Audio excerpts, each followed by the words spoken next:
এখনও জলবন্দী শহরের বিভিন্ন এলাকা। কলকাতার বিস্তীর্ণ অঞ্চল বুধবারও জলবন্দী। 24 ঘন্টা অতিক্রান্ত হওয়ার পরও শহরবাসীর মুখে এই এক কথা, মঙ্গলের জলযন্ত্রণা অব্যাহত বুধেও। পরিস্থিতি এখনও শোচনীয় উত্তর ও দক্ষিণ কলকাতার অধিকাংশ এলাকায়। উল্লেখ করা যেতে পারে যে 39 বছরের রেকর্ড ভেঙে প্রবল বৃষ্টির সাক্ষী হয়েছে তিলোত্তমা। উৎসবের প্রাক্কালে প্রাণ হারিয়েছেন 10 জন মানুষ। জমা জলে বিদ্যুৎপৃষ্ট হয়ে একের পর এক মৃত্যুর ঘটনায় প্রশাসন এবং সিএসসি কার্যত একে অপরের দিকে দায় ঠেলেছে।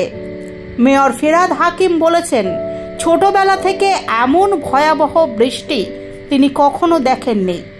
যদিও মঙ্গলবার রাত থেকে আর কোনো বৃষ্টি হয়নি কলকাতা ও আশেপাশের জেলাগুলিতে, তবুও উত্তর কলকাতার ঠনঠনিয়া, মুক্তারামবাবু স্ট্রিট, রাজা রামমোহন সরণি, কেশবচন্দ্র সেন স্ট্রিটে এখনও জল জমে।